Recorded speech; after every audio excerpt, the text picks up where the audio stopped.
Does Ben Shapiro suddenly find some integrity and realize, wait a second, I've been shilling for Donald Trump and conservatives for so long.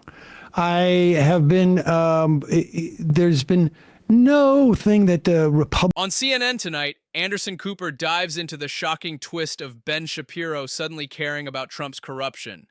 How did the staunch defender of the right-wing narrative flip the script? Let's break this down together and uncover the layers of manipulation at play. Republicans or conservatives could do that I would find absolutely reprehensible, unless, of course, it is in some way possibly linked to supporting the end of the killing and starving and bombing of Palestinians in Gaza. Then all of a sudden, Ben Shapiro finds bribery a little distasteful. How convenient. Shapiro, who's been a loyal Trump supporter, suddenly has a moral awakening. This is a classic example of selective outrage, showcasing how political allegiance can distort one's ethical compass. It's all a part of the game where integrity is sacrificed for power. A little bit distasteful.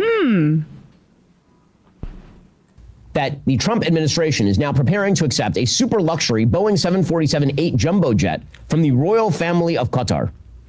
It is a $400 million gift available for use by President Trump as new Air Force One until shortly before he leaves office, at which time, according to the deal, the plane doesn't stay with the United States government. It then moves to the Trump Presidential Library Foundation.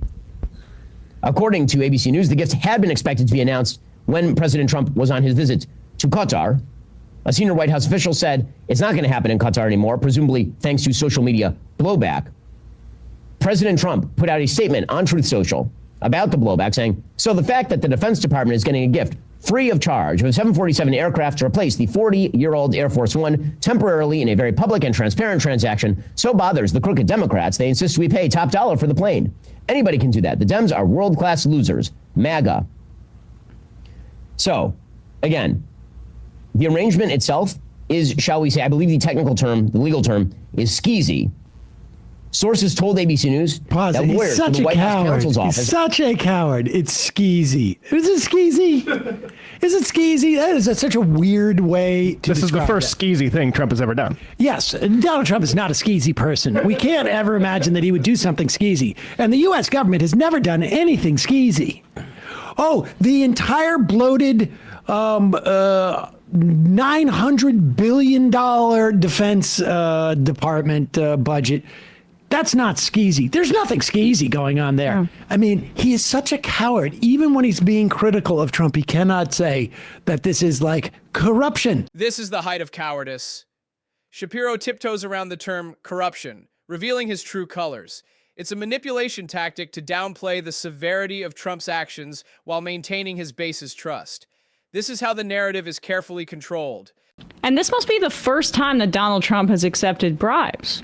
Because, I mean, Ben's finally deciding to speak out about it. Oh, I'm sure that Ben Shapiro was screaming at the rooftops. How can all of these people go to Trump hotels in...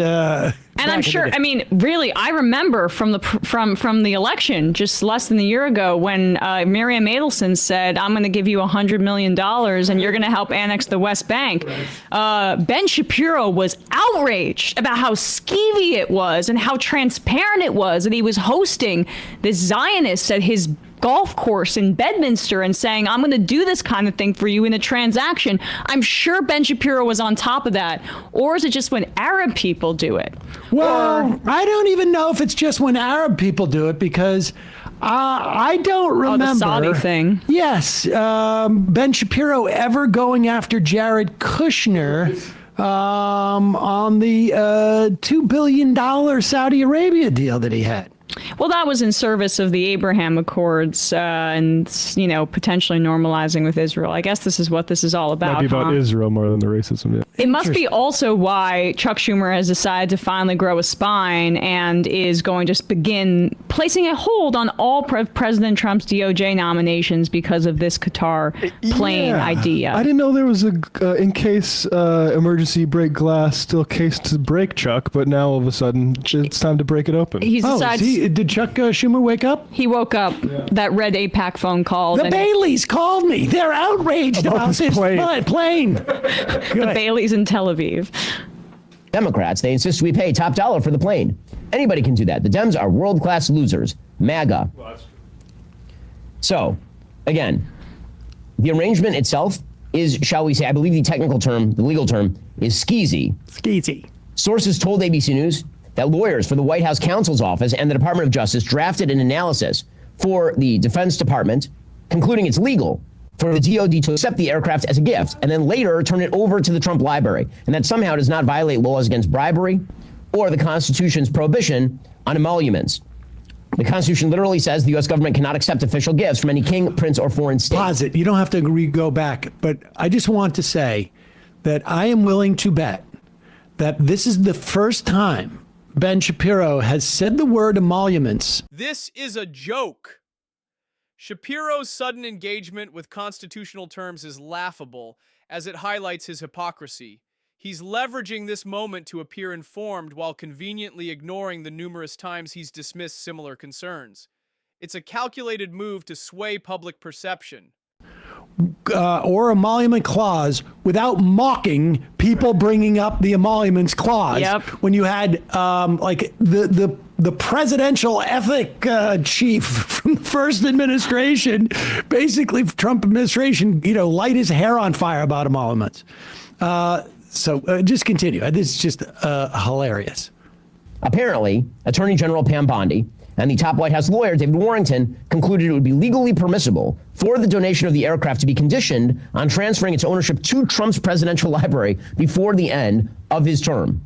And apparently, Pam Bondi, who, it should be mentioned at this point, was once an actual FARA registered agent acting on behalf of the government of Qatar, provided a legal memorandum. Pause it. I wonder how many times Ben Shapiro brought that up in the past. It's odd. It's odd because this was all stuff, when she was nominated, we talked about this. Weird. Right? But now he's upset about it. I wonder where he's going with this. Pam Bondi, who, it should be mentioned at this point, was once an actual FARA registered agent acting on behalf of the government of Qatar, provided a legal memorandum addressed to the White House counsel's office last week after Warrington asked her for advice on the legality of the Pentagon accepting such a donation. We'll get to more on that in a second. First, choosing Simply Safer. Okay, can we go? Is there anything it is worth to keep going? Yeah. Free. That's simplysafe.com/Shapiro. There is no safe. Like similar to speed dating. However, instead of meeting potential romantic partners, No. That's it. I think. No. That's not it. He comes back to it, doesn't he? Oh. He must after the ad break. Maybe we're Here's the good giving news. too much agency to the players here. It's like you ever throw a coin into a fountain and it's like you're wishing for good luck. The Navy has bucked like 3 fighter jets off of aircraft carriers in the Red Sea in the past few weeks. So maybe that's like, the sea is just returning the Navy a jet.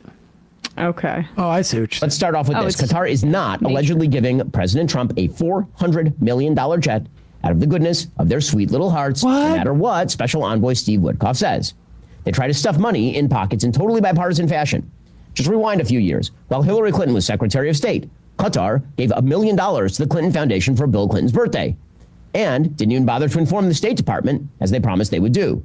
So, again, Qatar will court anyone it thinks will have power, Republican or Democrat. It's an equal opportunity influencer, as long as you can help whitewash their image or smooth over the fact that they are, in fact, the world's largest proponents of terrorism on an international scale in terms of PR and in terms of putting money in pockets. Qatar likes to present a modern Western-friendly face. Pause it for 1 second. Money. Now, Qatar, why does that name sound familiar? Oh, I know what it was, because I was reading about how Netanyahu shuttled money to Hamas for years. Mm-hmm.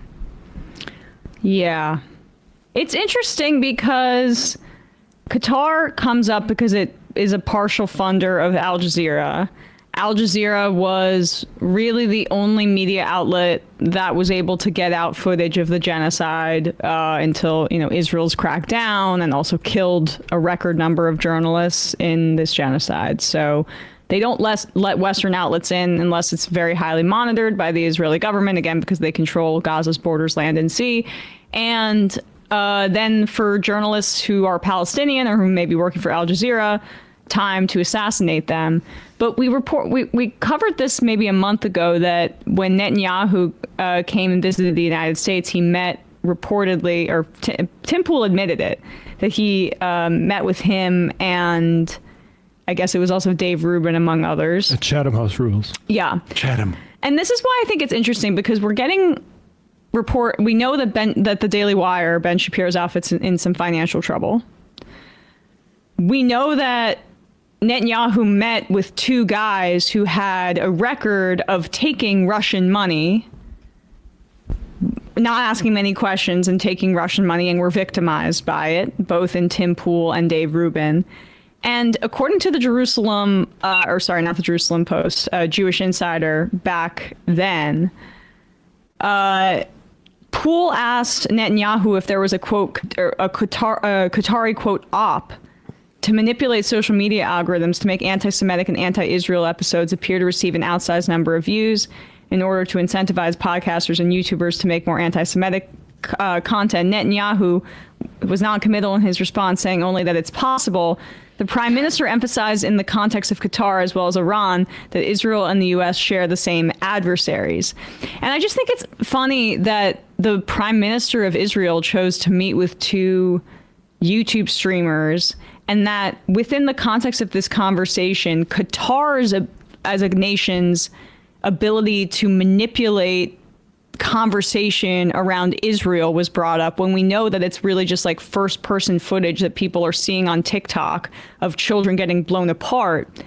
So I don't know. Just to add to what you're saying, Yair Netanyahu was tweeting about the Qatari connection just days after the Tim Pool thing that we were talking about. And you hear what Shapiro just said there, that Qatar, what he was saying, like that it can, they can look for bipartisanly people to bribe or whatever, doesn't matter. Sounds just like they're projecting a lot, because this is what the Israel lobby. Well, I don't think they need to, I don't think they need to bribe Ben Shapiro. I think they just need to support Ben Shapiro, because Ben Shapiro is going to say that in the same way. Now, I'm not saying like bribery.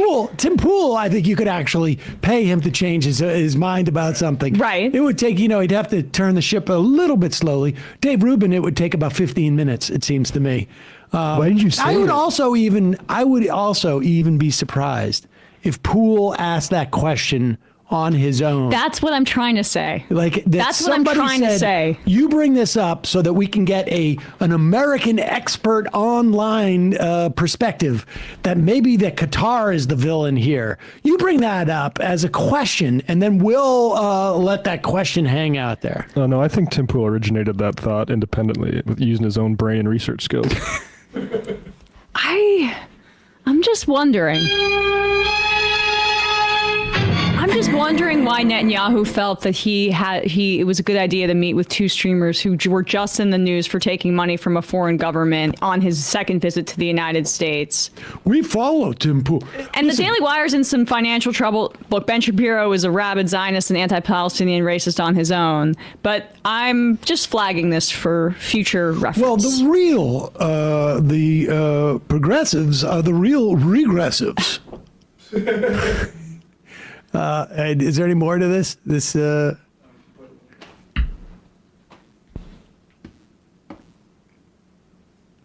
Islamic terrorists under the table. This is a regime that has, for literally decades, funneled billions of dollars into the hands of Hamas, Hezbollah, the Taliban. We're talking about Israel. Ongoing financial support that has strengthened Hamas's grip on Gaza, provided them with the resources, and yes, enabled terror attacks that killed innocent civilians. Doha, which is the capital, their 5-star hotels are basically a retirement home for Hamas leaders. Qatar has been credibly accused by the Treasury Department, by international watchdogs, by regional allies, of allowing financiers of al-Qaeda, ISIS, and the Muslim Brotherhood to operate within its borders. This is a country that has repeatedly failed to crack down on terrorist financing, even after being pressured by the United States and its neighbors. In 2017, former Defense Secretary Robert Gates said, quote, "I don't know instances in which Qatar aggressively goes after networks of Hamas, Taliban, or al-Qaeda." Qatar has, of course, transferred almost $2 billion to Hamas over the years, which, again, is one of the reasons it's so sick to send Idan Alexander to meet with the Emir of Qatar, if that's a thing that ends up happening. Here is the former Saudi foreign minister, again, Pause it for a second. This is CNN reports December 12th, 2023. Headline: Qatar sent millions to Gaza for years with Israel's backing. The Times of Israel, just 3 days ago, report Netanyahu aide Yurik received payments. The senior advisor to Prime Minister Benjamin, you received payments from Qatar dating back just after a year after the war broke out. The Times of Israel in 2023, Netanyahu propped up Hamas.